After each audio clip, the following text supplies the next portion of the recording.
All right, here we go, stepping into the rich and complex lands of 16th century Europe. Back then, Europe was like a broken crown, torn by rival kingdoms clashing for power.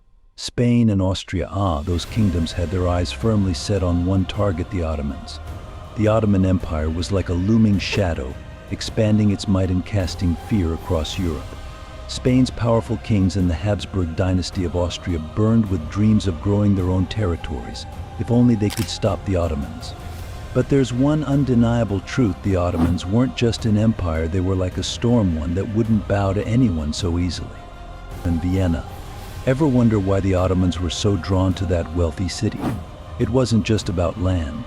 Vienna was the beating heart of Europe, the center of trade, art, and diplomacy. If the Ottomans captured it, they'd hold Europe's very lifeblood in their hands. That's why, my friend, the Ottoman march toward Vienna wasn't merely a war, it was a clash destined to decide Europe's fate. Imagine it, the unstoppable strength of the Ottoman army facing a fragmented Europe trying desperately to unify. The ambition burning on the brink of war, fear echoing off Vienna's walls. Swords, armor, horses, the cries of battle. All of it together would make an epic story, my friend. And we're on the verge of stepping through the gates of that saga, right into the shadows of battle. If you're ready, let's begin.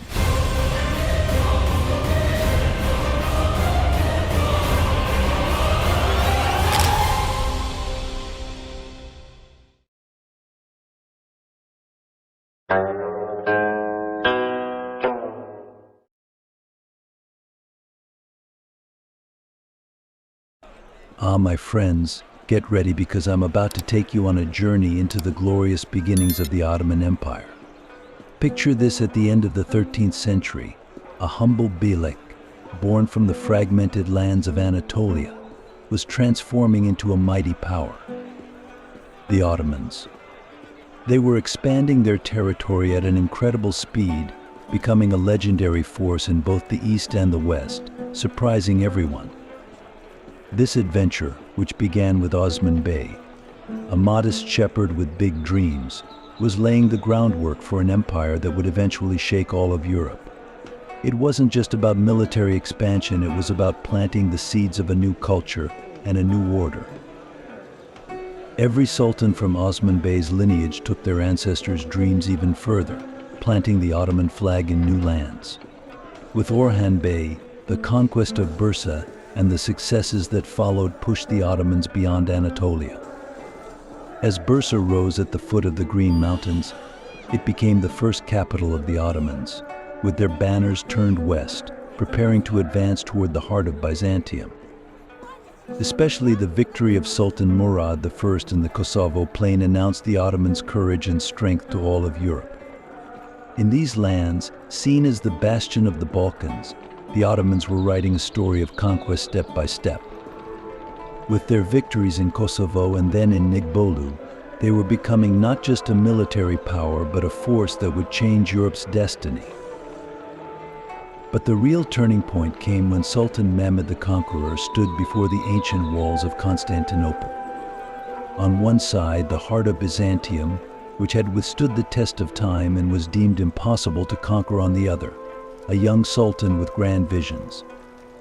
Oh, my friends, on that morning in 1453, the Ottoman army, with its massive cannons, launched an unprecedented siege in world history.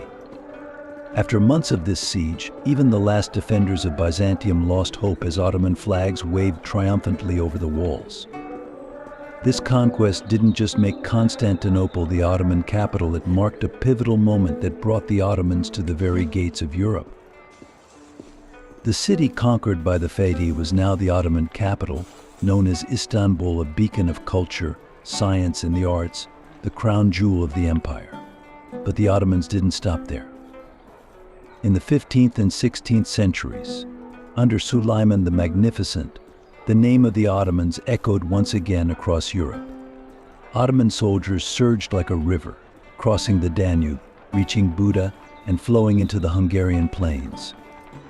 Suleiman challenged Europe's most powerful leaders with campaigns that extended all the way to the gates of Vienna, elevating the Ottomans not just in terms of territory but also diplomatically and culturally. People from the farthest villages to the grandest palaces of Europe were talking about the Ottomans' might. So, my friends, the Ottoman presence in Europe wasn't just about acquiring land. Europe saw the Ottomans not only as a force of conquest, but as bearers of culture, order, and justice. In every place where Ottoman justice reached, the local populations found peace under Ottoman rule, wholeheartedly accepting the freedom of religion and culture granted to them. The name of the Ottomans was mentioned all over Europe, evoking both fear and admiration. Ah, dear friends, this swift and magnificent rise of the Ottomans in Europe didn't just change the fate of their own borders, but also that of Europe. The Ottoman Empire was so powerful that the kings and princes of Europe had to set aside their rivalries and unite against the Ottomans. The Ottomans were advancing relentlessly within their borders, racing from victory to victory. The Europe of that time was trembling, while a victorious future awaited the Ottomans. Now, after this rise of the Ottomans, we will step by step approach the fate of Vienna. The story that will reach the very heart of Europe has just begun. If you're ready, let's see together how the seeds of the journey to Vienna were sown. Ah, my friends, we're about to embark on a journey back to that unforgettable time when the Ottoman Empire set its sights on the heart of Europe. The empire was at its peak, while Europe was going through its most tumultuous moments. By the mid-17th century, Europe was living in the shadow of the Ottomans. The Ottoman Empire, with its army racing from victory to victory almost without stopping, was turning its eyes westward, aiming for even greater lands. The gaze of the Ottoman sultans reached far beyond the walls of Istanbul, all the way to the stone gates of Vienna. The situation in Europe at that time was quite chaotic, making things easier for the Ottomans. European kingdoms were enemies of one another, each principality looking for opportunities to overshadow the others. The French were at odds with the Germans, and the Germans were clashing with the Spaniards. Meanwhile, maritime nations like England and the Netherlands were trying to establish friendly relations with the Ottomans to secure their trade routes. Just imagine, the Ottomans were making their way through Europe not just with swords, but also with diplomacy and trade power. This turbulent political landscape was like an open door for the Ottomans. During the reign of Sultan Mehmed IV, the influential Köprülü family took charge of the Grand Vizierate, moving to increase the Ottomans' influence in Europe. Grand Viziers like Köprülü Mehmed Pasha and later Mirzafon Kara Mustafa Pasha played crucial roles in this westward expansion.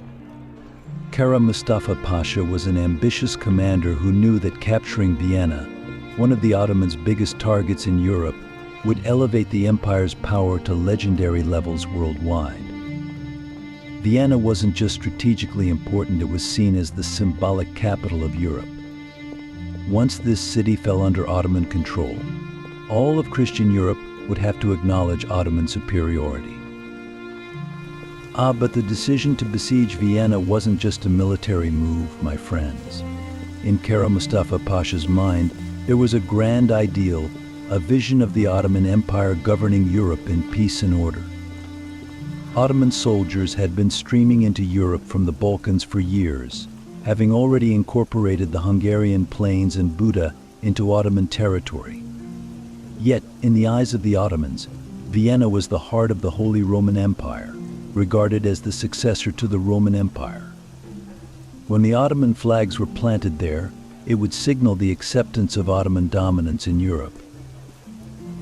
As Mirzafon Kara Mustafa Pasha pursued this great dream, he was also planning carefully, taking into account the internal conflicts in Europe.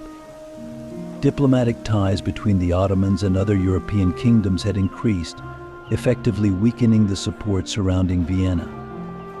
According to his calculations, when a blow was struck against Vienna, the other European kingdoms would be too busy fighting among themselves to unite against the Ottomans. However, while the peoples in Ottoman-held territories were enjoying peace and prosperity, powers that could no longer tolerate Ottoman expansion began secret talks about stopping the Ottomans. Moreover, the wealth gained from the vast lands controlled by the Ottomans posed a threat to every throne in Europe, not just the military strength they had. The Ottoman armies, with their trained soldiers and artillery, were seen as a formidable power in Europe. The kings of Europe began searching for ways to forge new alliances against the Ottomans to protect their own thrones. This presented a challenge to the Ottomans' plans, but Kara Mustafa Pasha's determination and ideals transcended these obstacles. And so, my friends, the decision to besiege Vienna by the Ottoman Empire was made against this expansive backdrop. For the Ottomans, this was not just a siege, it was a monumental challenge that would alter the fate of Europe. When Kara Mustafa Pasha stood at the gates of Vienna, he would announce to the world just how powerful the Ottomans were, proudly planting the Ottoman flag there. The success of this campaign would elevate the Ottomans to legendary status both in Europe and worldwide. Now, dear friends, let's move forward to that exhilarating moment when this grand ideal was put into action, to the days when the Ottomans stood at the gates of Vienna. Ah, my dear friends, let me take you on a journey to the dusty roads of the 16th century, to those tough days of the first siege when the Ottoman Empire boldly reached the gates of Vienna. It's the year 1529. Suleiman the Magnificent was the great sultan on the Ottoman throne. His fame had spread far and wide, with the Ottoman rule reaching from the Adriatic to the Red Sea, all the way to the plateaus of Iran. But in the Sultan's eyes, a new target was shining, a gateway opening toward the heart of Europe, Vienna. The foundation of this grand campaign wasn't just about showcasing Ottoman military power, it was also about the inevitable strategy of expanding westward. Suleiman didn't see this campaign as just a siege capturing Vienna, meant declaring Ottoman sovereignty over Europe, shaking the foundations of Christian Europe. As the Ottoman army set out from Istanbul with great fanfare, Suleiman envisioned a magnificent victory. Like a storm, the Ottoman soldiers marched toward Europe, determined to conquer Vienna, known as the strongest fortress in the continent. Ah, but friends, things don't always go as planned, do they? During this first march toward Vienna, the Ottoman army faced challenges even before they got started. The steep mountains and tough roads of the Balkans seemed to challenge the Ottoman soldiers. But they didn't give up. The difficult paths, deep rivers, and rugged terrain couldn't stop them. However, nature would become their greatest enemy. The rain hardly let up, turning the roads into mud and making it increasingly difficult for horses and wagons to pass. As the heavy cannons got stuck in the mud, the soldiers' hopes began to fade, yet they pressed on without losing heart. Finally, when they reached the outskirts of Vienna, the spirit of the Ottoman army was revived once more. But Vienna was no ordinary fortress. With its strong walls and experienced defenders, this pile of stone stood as a significant obstacle to the glorious victory that Suleiman envisioned. The Austrian soldiers, holed up in the city, were ready to resist the Ottoman assaults, and some of the most experienced commanders in Europe were here, defending this ancient city. Christian Europe had decided to unite against this first Ottoman threat, determined not to let Vienna fall. As the Ottoman army prepared for the siege, Suleiman's most experienced soldiers and engineers began to shape their strategy. Pressing Vienna was much tougher than any fortress the Ottomans had faced until then. The Ottoman soldiers worked day and night, trying to breach the walls with siege towers, tunnels, and cannons. During the siege, the famous Ottoman bombardiers instilled fear in the city with their mortars. However, the city was not falling easily. Every stone seemed to become a symbol of resistance. Ah, my friends, as the days of the siege progressed, another enemy rose before the Ottomans: Vienna's harsh climate. The cold winds and rains of autumn began to wear down the Ottoman soldiers. To make matters worse, as winter approached, the weather grew increasingly harsh, and the cold seeped into the Ottoman army like a relentless foe, sapping their morale. At this point, Suleiman was forced to make a decision to prevent further depletion of his forces. Although the Vienna walls had been pressured, and the Austrians didn't even consider the possibility of an Ottoman retreat. Suleiman realized that this first siege wouldn't achieve its goal. Time was moving as swiftly as the Ottomans' plans. And with the weather conditions added to Vienna's resilient nature, the chances of success for the first siege were diminishing rapidly. This first siege of Vienna would go down in history as perhaps one of the greatest obstacles to the Ottoman advance into Europe. When Suleiman ordered a retreat, this decision was met with great joy across Europe. The notion that the Ottomans were not invincible echoed throughout the continent. However, for Suleiman and the Ottoman army, this retreat was merely a temporary setback. The power and splendor of the Ottomans were still at their peak, and the dream of returning to the gates of Vienna would never leave the Sultan's mind. Ah, my friends, retreating from the gates of Vienna wasn't the end for the Ottomans, rather. It was the first step of a new beginning. The Ottomans would never forget this defeat and would carry their dream in their hearts until Vienna fell. Now, as I prepared to tell you how the Ottoman army once again got ready to return to Vienna in 1683, I invite you to the second act of this grand dream. Ah, my dear friends, let me take you on a journey to understand how the massive shadow of the Ottoman Empire cast a heavy burden over Europe, and how the continent dreamed of resisting this threat. The first siege at the gates of Vienna and the Ottomans' determination to spread into Europe sent shockwaves throughout the continent. As the Ottomans set their sights on the heart of Europe, the entire Christian world looked at each other in fear and bewilderment.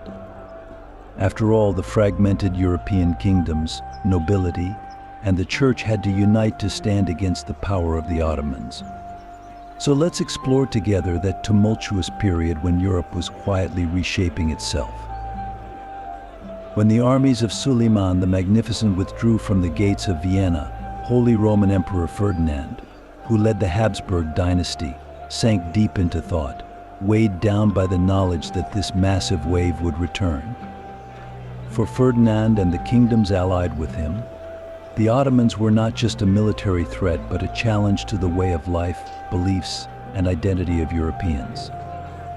The splendor of the Ottomans had opened the eyes of the European nobility, making them realize it was time to put aside their internal conflicts.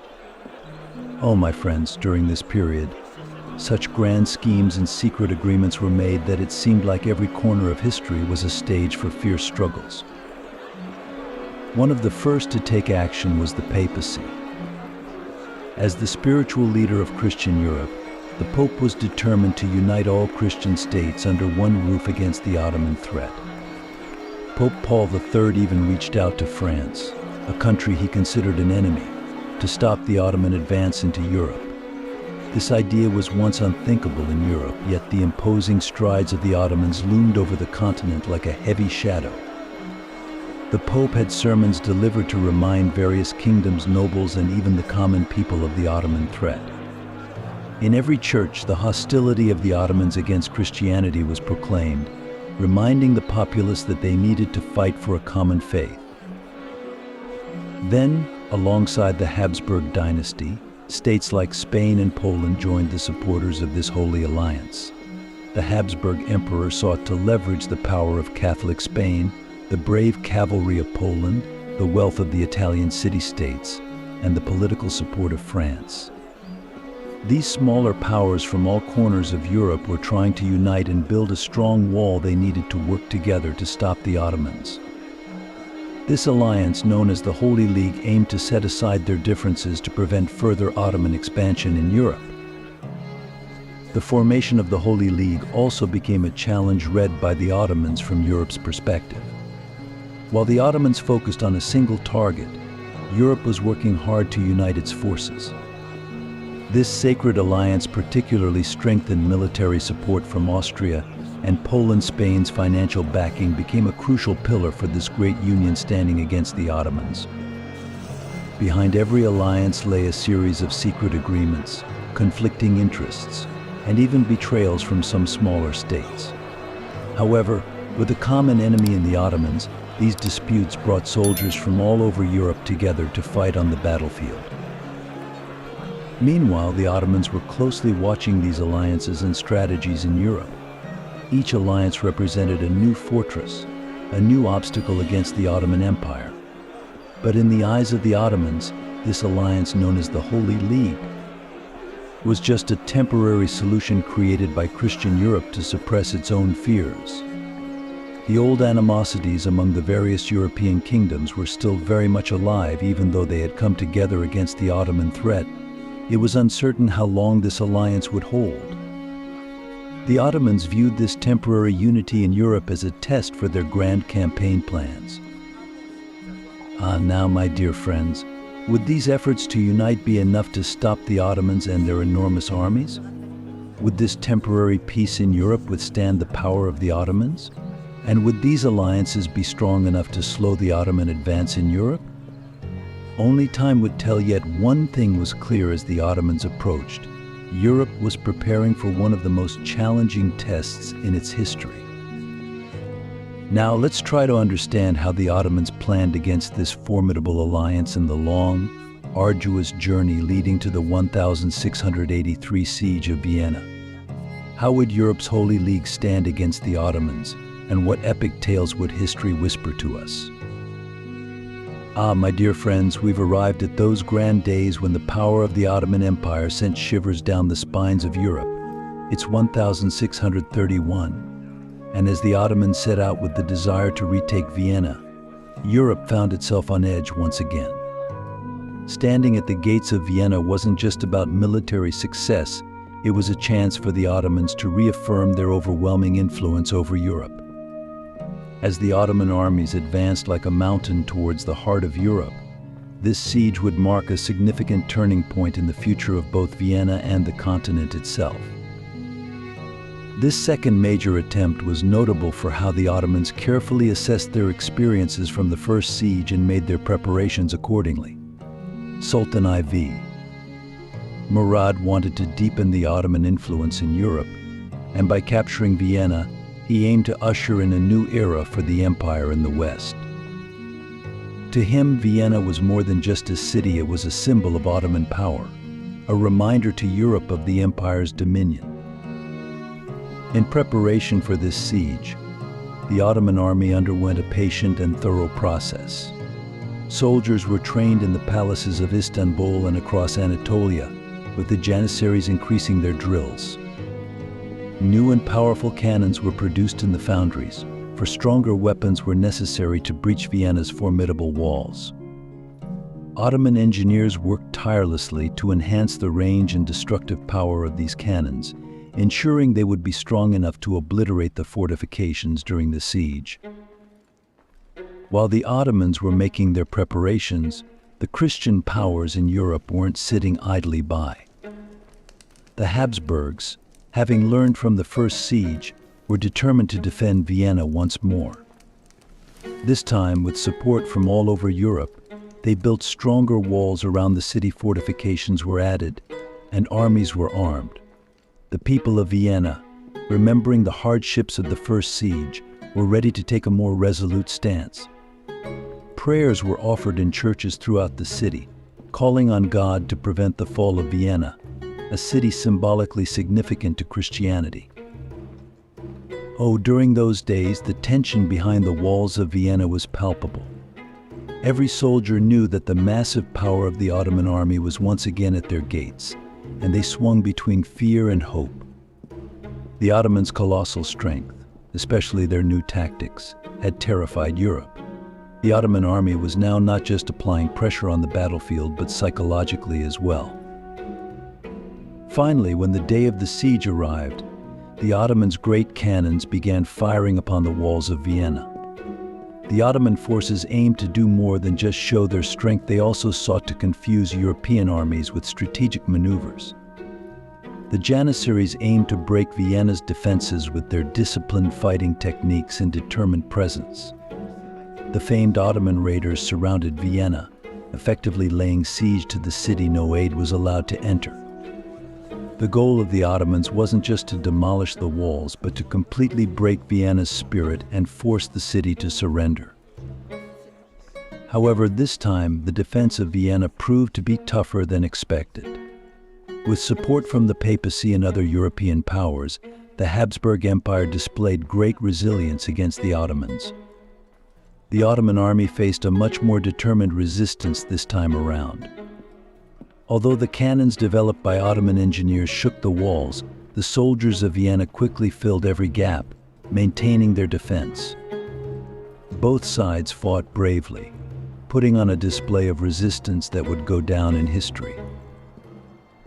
Indeed, my dear friends, those were the days when events unfolded that would change the fate of Europe. As the Ottomans once again approached the gates of Vienna, fear and resistance flared up anew across Europe. So would the Ottomans succeed in this second major siege attempt? Would Europe manage to hold its ground against the Ottomans? The answers to these questions will continue to draw us deeper into the depths of history. We've arrived at those intense days of the glorious siege when the walls of Vienna stood firm against the might of the Ottoman Empire. When the Ottoman army reached the gates of Vienna, the dark clouds looming over the city heralded days that would change the fate of an entire continent. Every morning with the first light of dawn, the Ottoman gunners would unleash their devastating shots on the walls, breaking the silence of Vienna with the thunderous echoes of their artillery. The city could almost feel the breath of a giant right behind it. The Ottoman commanders had been meticulous in identifying Vienna's weak points for this siege. They aimed to intimidate the enemy with clever tactics, deploying all their forces from janissaries to cavalry into battle one after another. Each wave of attack crashed against the city walls, relentless in their efforts to break the city's defenses. But the Viennese weren't about to give in. They stood firm against every assault. The gaps created by the Ottoman cannons were quickly patched up. People of all ages, men, women, and children rallied to support the defenders. Signs of resistance were evident in every corner of the city, turning the siege into a fight for survival for the Viennese. The brave soldiers of the Ottoman army didn't let the enemy's stubborn resistance break their morale. Instead, they were gearing up for even more intense assaults. Under the cover of night, Ottoman infantry would stealthily approach the walls, launching surprise attacks to catch the Viennese off guard. These nighttime assaults aimed to wear down the enemy and keep the city on edge. The city's defenders remained vigilant through sleepless nights, trying to prevent Ottoman soldiers from slipping through any gaps. Oh, if only you could see the kind of silence that ruled the streets of Vienna during those moments. But this was just the calm before the storm. Each night was a precursor to another clash. Then, when the Ottoman army launched another full-force attack on the walls, this time, the janissaries took their positions at the front lines. These brave soldiers advanced with shields in hand, moving closer to the walls under a rain of arrows, determined to intimidate the enemy. The discipline and courage of the janissaries showed the Viennese just how resolute the Ottomans were, leaving them stunned once again by this magnificent army. Faced with the intense assaults of the Ottoman forces, the defenders of Vienna fought desperately, trying every means to withstand these deadly waves. During the siege, the Ottoman army's clever tactics continued to wear down the enemy's defensive line. Some of the Sultan's most trusted commanders were making strategic moves to weaken Vienna. They set up feigned retreats to mislead the enemy, then charged the enemy lines with sudden attacks. As both sides grew exhausted, these maneuvers aimed to wear the enemy down. They understood that this siege was a battle not just of strength, but also of patience, intelligence, and strategy. Despite all the efforts of the Ottoman army, the people of Vienna showed remarkable solidarity. As days went by, their resources dwindled, and finding food and water became increasingly difficult. Yet the people refused to give up. Prayers were said in the city to ensure that Vienna, an important symbol of Christianity, would not fall, and services were held in churches. On one side was the endless power of the Ottomans, and on the other, the resistance fighters determined to protect the fate of Vienna and Europe. Every moment of these clashes was creating one of the greatest battle scenes in history. This relentless struggle went on for days, even weeks. As both sides pushed their limits, the Ottoman army began preparing for a new wave of attacks. And so, my friends, the resistance of the Ottomans in Vienna reached a point that would change the course of history, making this siege an unforgettable struggle for both sides. Now it's time to talk about the Ottoman army's battle tactics. mind-blowing strategies, and impressive technological innovations of that time. Let's understand together the genius behind every step taken on those blood-soaked lands and bring that great art of war back to life right before our eyes. The Ottoman army was a disciplined, powerful, and impressive war machine that instilled fear in the hearts of its enemies for centuries. But my friends, this success wasn't just about numbers. No, the strength of this army came from its innovative strategies, the tactical mastery it displayed on the battlefield, and the psychological games that bewildered the enemy. The Ottoman commanders skillfully utilized the art of war. They moved their armies back and forth on the field as if they were dancing. Every infantryman and cavalryman acted as if they were guided by a single mind, complementing each other and fighting in perfect harmony. The Ottoman army of that era included a wide variety of warriors. On one side were the Sipahs, each skilled in using swords and bows, while on the other were the Janissaries, who wielded firearms with great expertise. The Janissaries were at the heart of the Ottomans' innovative military power. They continuously improved themselves through years of training, using the most advanced war technologies of their time as if they were predicting the future. Their rifles were much faster and more effective compared to other armies, and their cannons had the power to shake the enemy's fortresses. During the Siege of Vienna, this powerful war machine once again fought with all its might to overcome the resistance it faced. However, the defense of Vienna was certainly no ordinary defense. The alliance formed by European kings utilized the latest military technologies to break the Ottomans' power.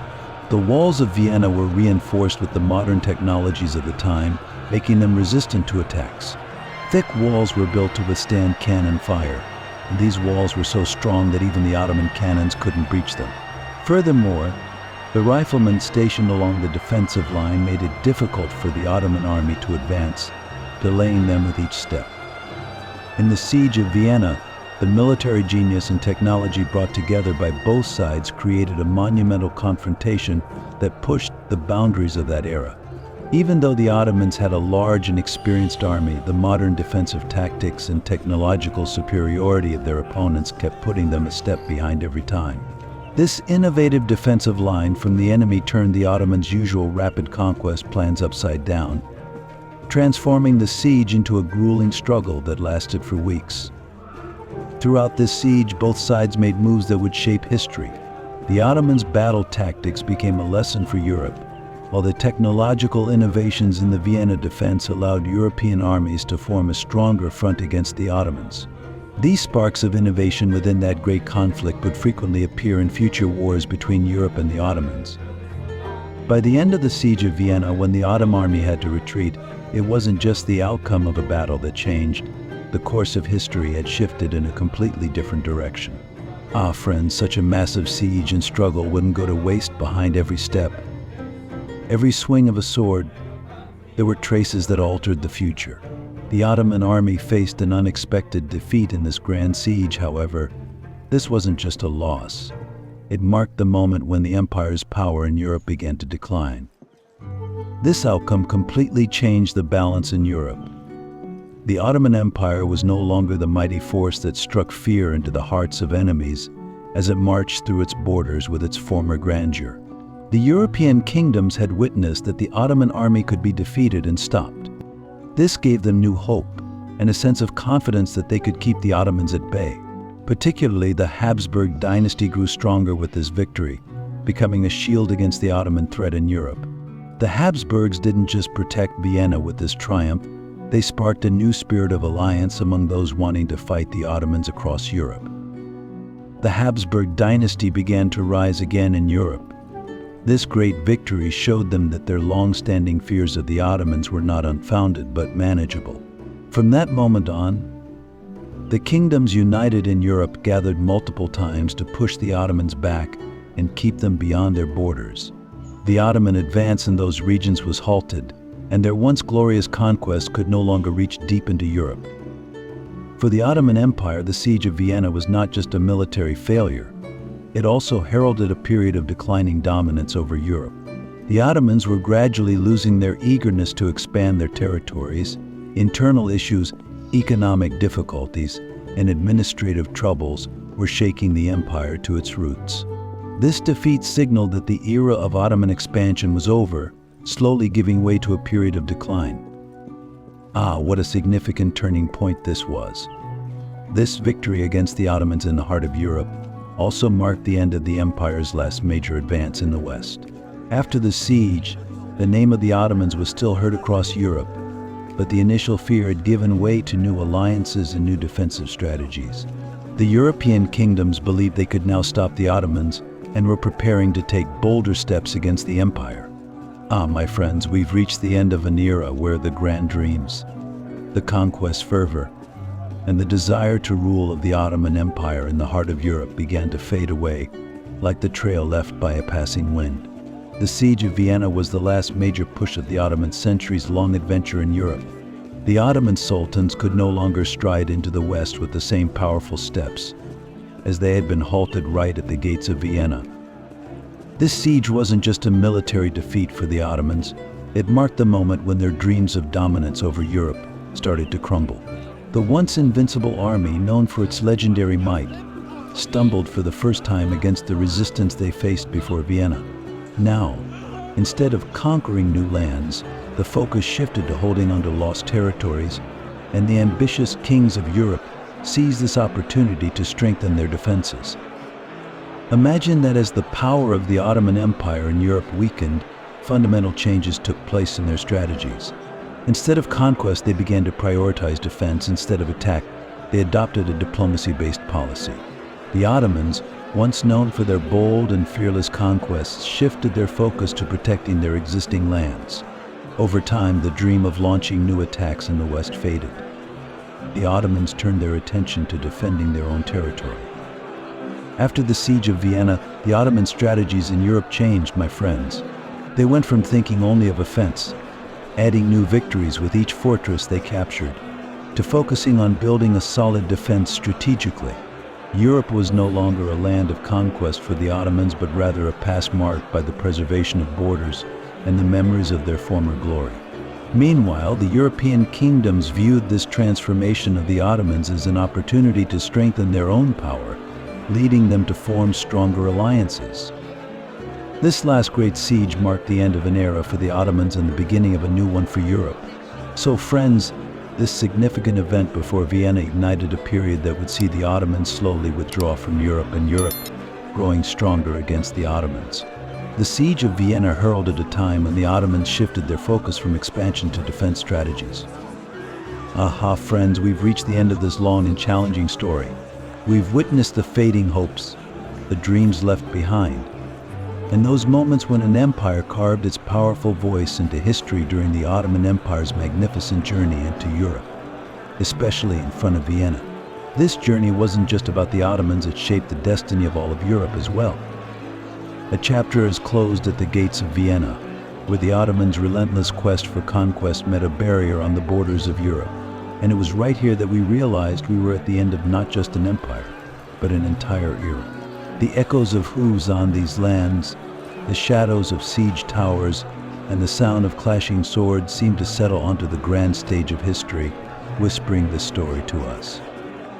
The Ottoman Empire would now be remembered not for conquests, but for its efforts to protect its lands.